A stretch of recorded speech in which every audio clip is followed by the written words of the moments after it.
প্রধান উপদেষ্টা ডক্টর ইউনূসের সঙ্গে বৈঠক করে পদত্যাগপত্র জমা দেন স্বরাষ্ট্র উপদেষ্টা লেফটেন্যান্ট জেনারেল মোহাম্মদ জাহাঙ্গীর আলম চৌধুরী। জড়িতদের গ্রেফতারের ব্যর্থতার অভিযোগে স্বরাষ্ট্র উপদেষ্টার পদত্যাগ চান বিক্ষোভকারী। আমি এই জাহাঙ্গীরকে বলতে চাই, আপনার মতো নির্লজ্জ বেহায়া উপদেষ্টা, স্বরাষ্ট্র উপদেষ্টা, আইন উপদেষ্টা এবং পররাষ্ট্র উপদেষ্টাকে পদত্যাগ করতে হবে। আজকে স্বরাষ্ট্রমন্ত্রীর সামনে স্বরাষ্ট্রমন্ত্রীর পদত্যাগ চেয়েছে ডাকসু বিপি সাদিক কাইয়ুম। আসসালামু আলাইকুম সম্মানিত প্রিয় দর্শক, আশা করি সকলে অনেক ভালো আছেন। দর্শক, ওসমান হাদির উপর হামলাকে কেন্দ্র করে কিন্তু এবার স্বরাষ্ট্র উপদেষ্টা জাহাঙ্গীর আলমের পদত্যাগ কিন্তু একেবারে চূড়ান্ত হয়ে গেছে। কারণ একজন স্বরাষ্ট্র উপদেষ্টা হিসেবে দেশের আইন শৃঙ্খলা বাহিনী থেকে, জনগণ থেকে শুরু করে কারাই কিন্তু নিরাপত্তা দিচ্ছে না এই স্বরাষ্ট্র উপদেষ্টা, অর্থাৎ তার কোনো ভূমিকাই কিন্তু দেখছে না জনগণ। যার ফলে এবার কিন্তু ছাত্র জনতা থেকে শুরু করে সাধারণ জনগণ অবধি কিন্তু এই অপদার্থ স্বরাষ্ট্র উপদেষ্টার পদত্যাগের দাবিতে কিন্তু একেবারে আন্দোলন শুরু করেছে। কারণ ওসমান হাদির উপর হামলার পর থেকে কিন্তু দর্শক এই জাহাঙ্গীর আলম অর্থাৎ স্বরাষ্ট্র উপদেষ্টার কিন্তু কোনো পদক্ষেপই কিন্তু আমরা দেখছি না। এছাড়াও দর্শক, ক্ষমতায় বসার পর থেকেই কিন্তু আগেও কিন্তু বেশ কয়েকবার কিন্তু এই অপদার্থ স্বরাষ্ট্র উপদেষ্টার পদত্যাগের দাবি করেছেন কিন্তু ছাত্র জনতা, যার কারণ হিসেবে কিন্তু তার ব্যর্থতা, অর্থাৎ তার আইন শৃঙ্খলা বাহিনী থেকে শুরু করে যত কাজকর্ম রয়েছে সকল কিছুতেই কিন্তু তিনি ব্যর্থতা প্রকাশ করেছেন। মাঝখানে কিন্তু একবার অভিযোগও উঠেছিল সেনাপ্রধান ওয়াকারের সঙ্গে কিন্তু আঘাত করেছিল এই স্বরাষ্ট্র উপদেষ্টা জাহাঙ্গীর আলম, যেহেতু তিনি একজন সাবেক সেনা কর্মকর্তা ছিলেন। আর সব অভিযোগ মিলিয়ে কিন্তু এবার আর কিন্তু রক্ষা হচ্ছে না স্বরাষ্ট্র উপদেষ্টা জাহাঙ্গীর আলমের। হ্যাঁ দর্শক, তিনি কবে পদত্যাগ করছেন এবং কবে নাগাদ তাকে পদত্যাগ করানো হবে, এই সম্পূর্ণ বিষয়ের বিস্তারিত নিয়ে কিন্তু আমরা খুবই গুরুত্বপূর্ণ একটি রিপোর্ট আপনাদের জন্য সাজিয়েছি, যেটা কিন্তু এখনই কিন্তু ধাপে ধাপে আপনাদেরকে বিস্তারিত দেখানো হবে। তাই আপনার কাছে অনুরোধ থাকবে দর্শক, আজকের এই গুরুত্বপূর্ণ রিপোর্টটি একেবারে সম্পূর্ণ দেখলে কিন্তু এই বিষয়টির বিস্তারিত আপনি ভালো করে বুঝতে পারবেন। তাই আর কথা বাড়িয়ে আপনার মূল্যবান সময়টুকু এখানে নষ্ট করবো না দর্শক। শুরুতে আপনাকে পর্যায়ক্রমে আজকে সেই গুরুত্বপূর্ণ রিপোর্টগুলো আগে এক এক করে দেখিয়ে নিয়ে আসি, তারপর আমরা আবার বিস্তারিত কথা বলবো। স্বরাষ্ট্র উপদেষ্টা, আইন উপদেষ্টা এবং পররাষ্ট্র উপদেষ্টাকে পদত্যাগ করতে হবে। সংস্থা সহ রাষ্ট্রের সকল সংশ্লিষ্ট অর্গানকে দ্রুত জবাবদিহির আওতায় নিয়ে আসতে হবে এবং যাদের গাফলতি প্রমাণিত হবে তাদের বিচারের মুখোমুখি করতে হবে। একই সঙ্গে যারা এই হামলাকে সমর্থন জুগিয়েছে, হাদিবা এবং জুলাই বিপ্লবীদের হত্যাযোগ্য করে তুলেছে, সেই কালচারাল ফেসিস্টদেরকে সামাজিকভাবে বয়কট করতে হবে। এইসব ব্যবস্থা অনতিবিলম্বে দৃশ্যমান করতে হবে।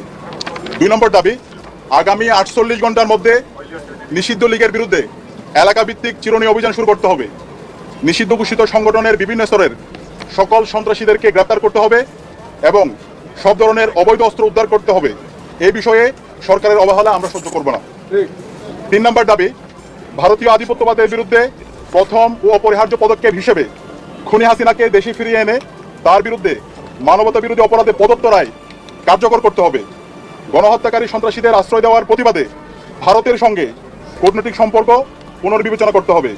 অভিযুক্তদের ফেরত না দেওয়ার পূর্ব পর্যন্ত কূটনৈতিক সম্পর্ক স্বাভাবিক করা যাবে না। এই দাবি অনতিবিলম্বে না মানা হলে এবং আইন শৃঙ্খলা পরিস্থিতি দৃশ্যমান পরিবর্তন না দেখাতে পারলে স্বরাষ্ট্র উপদেষ্টা, আইন উপদেষ্টা এবং পররাষ্ট্র উপদেষ্টাকে পদত্যাগ করতে হবে। এই 3 দফা দাবি আমরা জানিয়েছি এবং একই সাথে আমরা গতকাল থেকে বাংলাদেশের সকল ছাত্র সংগঠন, সিভিল সোসাইটি, সাংবাদিক এবং জুলাইয়ে যে সমস্ত সংগঠনগুলো তৈরি হয়েছে, জুলাইয়ের যারা আমাদের সহযোদ্ধা ছিল, আমরা সবার সাথে গতকাল থেকে যোগাযোগ করছি, মিটিং করছি। ছাত্রদল, ছাত্র শিবির, ইন্ডিপেন্ডেন্ট অ্যাক্টিভিস্ট এবং বামপন্থী সংগঠন, ইসলামিক সংগঠন এবং সব ধরনের নাগরিক, ছাত্র এবং নাগরিকদের সাথে আমরা যোগাযোগ করেছি। আমরা সারা দেশে সবাইকে ঐক্যবদ্ধ হওয়ার জন্য আমাদের ফেসিবাদের বিরুদ্ধে, আমাদের কমন এনিমি ভারতের যে হচ্ছে যারা বাংলাদেশে দাসত্ব কায়েম করতে চায় এবং একই সাথে এই পতিত ফেসিস্টদের বিরুদ্ধে আমাদের ঐক্যবদ্ধ হওয়ার জন্য আমরা সবার সাথে কথা বলেছি এবং সকল ফেসিবাদ বিরোধী যারা আন্দোলন সংগ্রাম করছে সবাই একমত হয়েছে এবং খুব দ্রুতই সকল ফেসিবাদ বিরোধী আমরা যারা জুলাই একসাথে নেমেছিলাম আমাদের সম্মিলিত কর্মসূচি আপনারা দেখতে পাবেন। যে গণকমিটির মাধ্যমে যারা ফেসিবাদের দোষর আছে, খুনি হাসিনা এবং তার দোষর, নিষিদ্ধ ছাত্রলীগ, যুবলীগ, সন্ত্রাসীদেরকে আইডেন্টিফাই করে তাদেরকে যেন থানায় দেওয়া হয় এবং তাদের বিরুদ্ধে যেন ব্যবস্থা নেওয়া হয়। এবং সেই জায়গায় স্বরাষ্ট্র মন্ত্রণালয় নিশ্চিত করেছেন আমাদের যে গণকমিটি গঠিত হবে তাদেরকে সার্বিকভাবে আইন শৃঙ্খলা রক্ষাকারী বাহিনী তাদেরকে সহযোগিতা করবে। এবং যেই দিল্লি আজকে খুনি হাসিনা এবং তার দোষরদেরকে, সন্ত্রাসীদেরকে আশ্রয় দিচ্ছে এবং দিল্লি থেকে আমাদের বাংলাদেশকে বিভিন্নভাবে উত্তপ্ত করার চেষ্টা করা হচ্ছে, সেই দিল্লির সাথে আমাদের যে পররাষ্ট্র মন্ত্রণালয় আছে, পররাষ্ট্র মন্ত্রণালয়ের কূটনৈতিকভাবে তাদের বিরুদ্ধে আমাদের যে সম্পর্ক সেটাকে পুনর্বিবেচনা করতে হবে। এবং আজকে আমাদের আরেকটি বিষয় আমরা নিন্দা জানাচ্ছি, প্রধান নির্বাচন কমিশনার সে আজকে একটা মন্তব্য করেছে, যে মন্তব্যে সে বলেছে ওসমান হাদির উপর যেই হামলা হয়েছে সেটা একটা বিচ্ছিন্ন ঘটনা। আমরা পুরো ছাত্র জনতার পক্ষ থেকে আমরা এই ধরনের মন্তব্যের তীব্র নিন্দা এবং ঘৃণা জ্ঞাপন করছি। আমরা দ্রুত অনুরোধ করব প্রধান নির্বাচন কমিশনারকে, আপনি দ্রুত আপনার এই বক্তব্য প্রত্যাহার করেন এবং সেটার জন্য জাতির কাছে ক্ষমা চেয়ে আপনার জায়গা থেকে আপনি দায়িত্বশীল আচরণ করেন। তফসিল ঘোষণার পর থেকে আমরা চাই এই দেশের সকল নাগরিকরা একটা সুস্থ পরিবেশে নির্বাচন এবং ভোট দেওয়ার জন্য। সুতরাং ফ্রি ফেয়ার ক্রেডিবল ইলেকশন করার জন্য নির্বাচন কমিশনার থেকে শুরু করে আইন শৃঙ্খলা রক্ষাকারী বাহিনী সবার দায়িত্বশীল আচরণ করা দরকার। একই সাথে রাজনৈতিক দলগুলো দায়িত্বশীল আচরণ করবে। এবং সর্বশেষ আমরা দেখতে পাচ্ছি সারা দেশের যে আদালতগুলো আছে, আইনজীবীরা আছে, বড় অঙ্কের টাকার বিনিময়ে এই পতিত ফেসিসদের মামলাগুলো প্রত্যাহার করার জন্য, তাদের জামিনের জন্য তারা কাজ করছে। আমরা ছাত্র সমাজের পক্ষ থেকে হুঁশিয়ার করছি, এই যারা গণহত্যাকারী এবং শিশু হত্যাকারী এবং যারা আমাদের ভাই বোনদেরকে মেরে রক্তাক্ত করেছে, এই সন্ত্রাসীদের পক্ষে যারা অবস্থান নেবে তাদেরকে আমরা সামাজিকভাবে বয়কট করব এবং তাদের তালিকা আমরা সামাজিকভাবে সবাইকে জানিয়ে দেব। এই জায়গায় এই অপরাধীদের বিচারের প্রশ্নে, খুনি হাসিনার বিচারের প্রশ্নে, নিষিদ্ধ ঘোষিত ছাত্রলীগ, যুবলীগ, আওয়ামী লীগের বিচারের প্রশ্নে এবং এই দিল্লির দাসত্বের বিরুদ্ধে আমাদের একটা জাতীয় ঐক্যমত দরকার। আমরা আশা রাখছি বাংলাদেশপন্থী যারা আছে, দীর্ঘ ফেসিবাদ বিরুদ্ধে যারা আন্দোলন করেছে, আমরা সবাই ঐক্যবদ্ধভাবে আমাদের এই ফেসিবাদের পতিত ফেসিসদের বিরুদ্ধে এবং খুনি হাসিনার বিচারের প্রশ্নে আমরা ঐক্যবদ্ধভাবে আমরা আমাদের আন্দোলন সংগ্রাম জারি রাখবো। এবং যে 3 দফা দিয়েছি, এই 3 দফা যদি দ্রুত সময়ের মধ্যে আমরা যদি একটা কার্যকর ব্যবস্থা দেখতে না পারি, তাহলে আমরা সারা দেশের মুক্তিকামী ছাত্র জনতাকে সাথে নিয়ে আমরা জুলাই যেভাবে রাজপথে নেমেছিলাম তার চাইতে আরো শক্তিশালীভাবে আমরা এখানে যে ডাকসুর বিপি আমাদের যে ছোট ভাই কায়েম যে কথা বলছে, তার প্রতিটা দাবি যৌক্তিক। আমরা এই দাবিগুলি এর আগেও আমরা কিছু আপনাদের সামনে বলছি যে আমরা এখানে গতকালকে মিটিংয়ের পরে বলেছি যে এইগুলি আমাদের আরও বেগবান করতে হবে এবং তাদের এই যৌক্তিক দাবিগুলি আমরা অবশ্যই করব। এবং এই আরেকটা জিনিস হলো, আমাদের ওসমান ভাই এখন যে অসুস্থ, আপনারা তার জন্য একটু দোয়া করবেন, ও যেন যেন আবার সুস্থ হয়ে আমাদের মাঝে ফিরে আসতে পারে। এই জন্য আমি আপনাদের সবাই দোয়া কামনা করি। আজকে স্বরাষ্ট্রমন্ত্রীর সামনে স্বরাষ্ট্রমন্ত্রীর পদত্যাগ চেয়েছে ডাকসু বিপি সাদিক কাইয়ুম। তারা হলো বাংলাদেশের গর্বিত সন্তান, বাংলাদেশের সাহসী সন্তান, হাদির উত্তরসূরি। আগামীর বাংলাদেশকে, বাংলাদেশের দৃষ্টিভঙ্গিকে বিশ্বের বুকে মাথা তুলে ধরার জন্য এরকম সাদিক কাইয়ুম প্রত্যেকটা মায়ের ঘরে যেদিন জন্ম নিবে, সেদিন এই দেশ সোনার বাংলাদেশ হবে। হাদির মতন সন্তান যেই মায়ের ঘরে জন্ম নিবে, সেই মা গর্বিত মা হবে। হাসনাত আব্দুল্লাহর মতন যেই বাবা এরকম সন্তান জন্ম দিবে, সেরকম বাবা শুধুমাত্র একজন রাজমিস্ত্রির ছেলে নয়। হাসনাত আব্দুল্লাহ এদেশের গর্বিত প্রত্যেকটা মায়ের সন্তান। একজন রাজমিস্ত্রির বাবা যদি এরকম হাসনাত আব্দুল্লাহ জন্ম দিতে পারে, আপনি কোন কিসের কি ফালাইছেন? আপনার সন্তান বাংলাদেশের কোন কাজে লেগেছে? আপনি একবার আপনার বিবেক দিয়ে চিন্তা করে দেখেন। হাসনাত আব্দুল্লাহর একটা পশমের সমান আপনার ছেলে বা মেয়ে হয়েছে কিনা, আপনি বানাতে পারছেন কিনা, এই চরিত্রের অধিকারী হতে পারছে কিনা, হাসনাত আব্দুল্লাহর মতো দেশপ্রেম আছে কিনা? আজকে হাসনাত আব্দুল্লাহ বলে দিয়েছে, যদি তোমরা সন্ত্রাসীদেরকে তোমাদের দেশে জায়গা দাও, তাহলে তোমাদের 7 সিস্টারকে ভেঙে খান করে টুকরা টুকরা করে 60টি বানিয়ে দেব। এই কথা বলার জন্য কলিজা লাগে, সাহস লাগে, রক্ত লাগে। দূষিত রক্ত এই কথা বলতে পারবে না, কারণ আপনি তো একজন সুদখোর, ঘুষখোর, দুর্নীতিবাজ।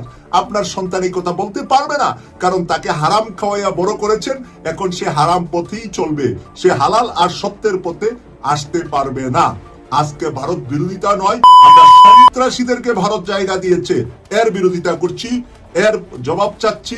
বাংলাদেশে তিনি খারাপি করবে আর ভারতে গিয়ে আশ্রয় নিবে, এরকম ভারতীয় এম্বাসি বাংলাদেশে কোনো দরকার নাই।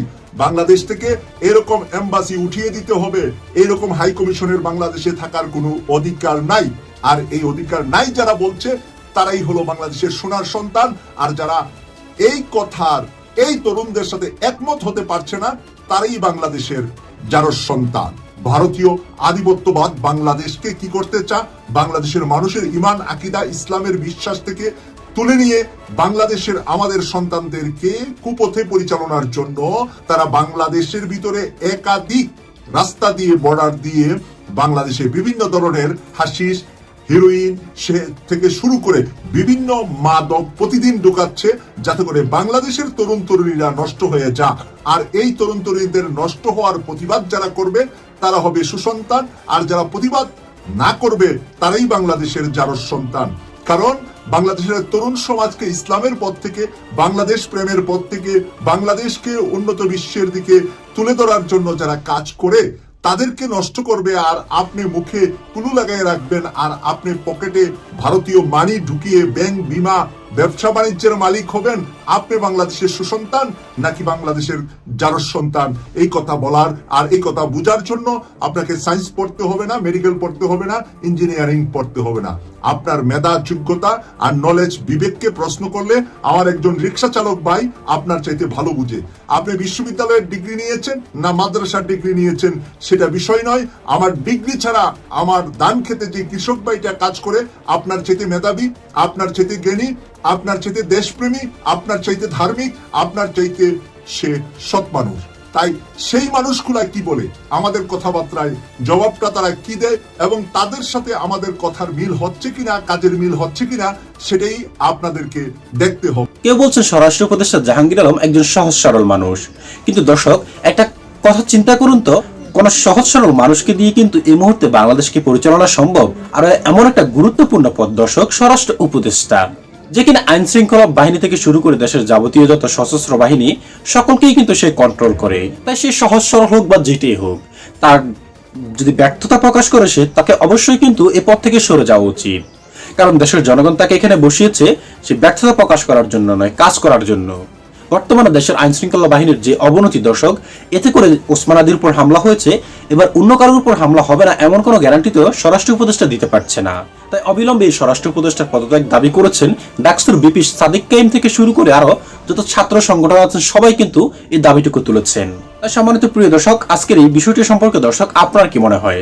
আপনি কি মনে করেন স্বরাষ্ট্র উপদেষ্টা জাহাঙ্গীর আলমকে পদত্যাগ করা উচিত অতি জরুরি? তবে দর্শক অবশ্যই আপনার মূল্যবান মতামতটুকু জানিয়ে যাবেন আমাদের কমেন্ট বক্সে, কারণ আপনাদের মতামতটুকু আমাদের কাছে অনেকটাই গুরুত্বপূর্ণ দর্শক। সর্বশেষে একটি কথা না বললেই নয় দর্শক, আপনাদের সকলের কাছে ওসমান হাদির জন্য দোয়া চাই।